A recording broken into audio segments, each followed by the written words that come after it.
He didn't have many touches, he didn't have many involvements. Then when he takes the goal, all of a sudden, chest out, shoulders big, and he grew into the game and he looked a threat. Same can be said for Zirkzee. I thought it was his best Man United performance. He kept getting in them little pockets, brought people into play. A couple of lovely little, as well as his goals, he linked the play and slipped a couple of people through, Ahmad as well. So there were some really good performances that'll please the manager. There were some great pieces of play that we've seen that looked like it was straight off the training ground, some great exercises that have been doing there. It shows that Ruben Amorim, he said that he was prioritising that time on that training pitch, and you can clearly see that today with some of the movement that we've seen.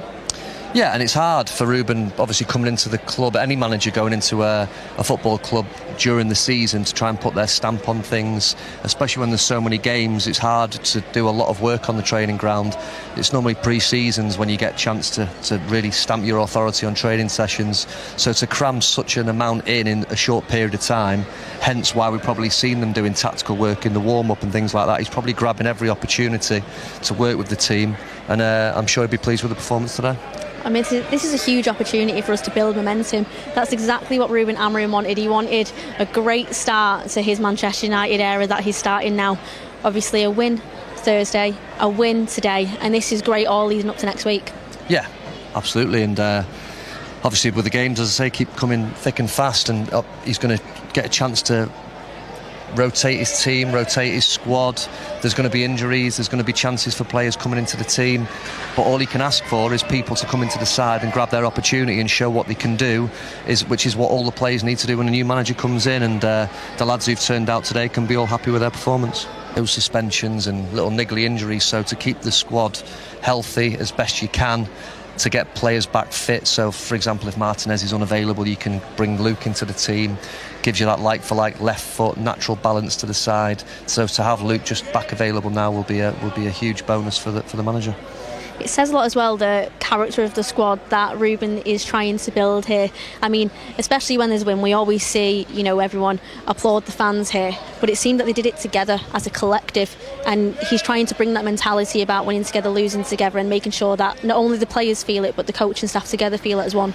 Yeah, I think, listen, for any successful team, you need a togetherness and you need there to be a spirit, and when there is that, you've got half a chance, and I'm sure that's something that him and the staff will want to implement straight away. We will. We can see some of the players coming out now as well, some of the substitutions that were made here pitch side. I mean, we've currently got Harry Maguire there, Tyrell Malacia.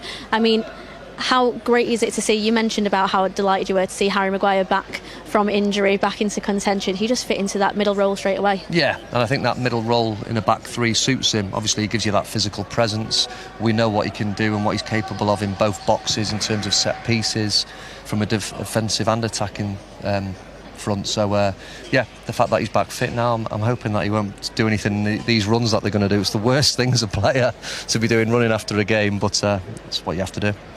Draw, Man United are 1 point behind Tottenham. Yeah, it's crazy, and Tottenham have played some entertaining football, as I said last week, against Man City. Outstanding. But that's the consistency with Tottenham, and that's why the fans get frustrated there. 1 week outstanding, the next week not so good. I don't think the game on Thursday night helped them against Roma, because they did look like a few tired legs out there, but these are the games, and it's not. And Fulham are a very good football team, so it was never going to be a pushover for them just turning up and think they can beat Fulham. As I said, Marco Silva's done a brilliant job there. The only downside for Fulham was that poor result last week. But as we said, with the variety that we've got in there, there's plenty of different options you can go with.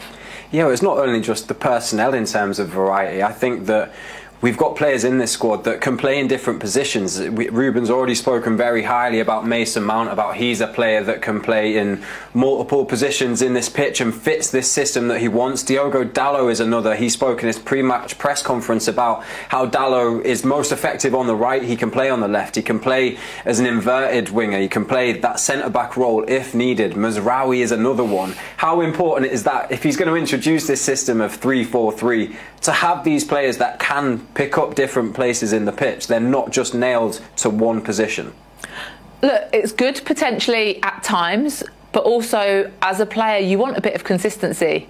Yes, you want to be on the pitch, so you're saying, well, I'll play wherever you're asked me to play. I want to be on the pitch, I want to be playing. But if you're playing well in the right wing-back position and then you get chucked over to the left side, you're losing that consistency in kind of developing relationships with other players on that side of the pitch. So it is a fine balance between consistency of who you're playing with, who you're linking up with, but it's also great that you've got the ability to make those adaptations both in-game and pre-game when you're selecting your starting lineup. Yeah, and what I'm finding really interesting is that wing-back role, the fact that he's given Anthony the opportunity on Thursday night to see how he plays in that position. Ahmad, of course, the game against Ipswich here today. Malacia returned, Diogo can play there. But what I find interesting about him using the attackers is people might not associate Anthony as a defending player. He's clearly good on the ball, very skillful, likes to be higher up the pitch, similar to what we've seen as Ahmad. But Ahmad, especially today, we saw it against Ipswich, one of the brightest performers out on the pitch. Yeah, well, it varies, doesn't it? If you've got a wing back that's more attacking, you might have to have a defender behind them on that side that's more defensively sturdy. Whereas if you've got someone that maybe doesn't attack quite as much, is more of a sturdy defender, that right side or left side centre-back is someone that's going to bomb on. Luke Shaw, for example, we know how good he is when he gets high up, when he delivers balls into the box.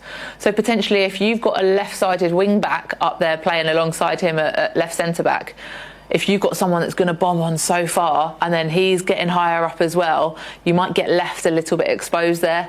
I mean, you can cover round, there's ways around it, but it might just work on kind of the balance of who's your outside centre-back and then who are your wing-backs, and that's where relationships come into play. And that's a really good point in terms of dependent on the opposition you are playing. You might go with two defensive wing-backs rather than two attacking, and if you need to change the game and need goals, of course you'll put your attacking players on the pitch. Yeah, well, playing three at the back, it can quite easily sometimes turn into a five at the back if you're getting pushed back. And then that leaves you exploited up top. You haven't got the bodies to keep hold of it. You get overrun in midfield. So it's important that when you are playing the three, you don't get forced back into the five at the back, because then you end up in trouble and you end up not being able to kind of get out, and the other team tend to dominate.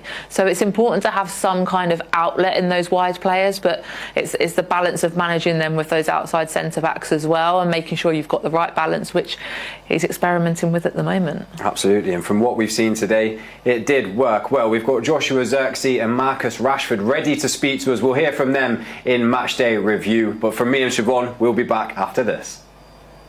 And now United have won. Yeah, I mean, it's been exciting to say the least. I have grown a bit, by the way, if you can see. I was going to say, it. I was just about to mention it. It's nice to see you on eye line with me. It's nice of her. It's nice seeing the world from up here, it is. My neck feels a lot better. It does. I mean, we've said how great it has been. I mean, we've seen some of the squad, obviously, having a cool down here too. Yeah. Good spirits in the squad. Yeah, there is, especially after a 4-0 victory. I think perfect first performance at home in the Premier League for Ruben, and I'm sure he's absolutely delighted with some of the players, some really good performances. I thought the first 20 minutes, half an hour, it was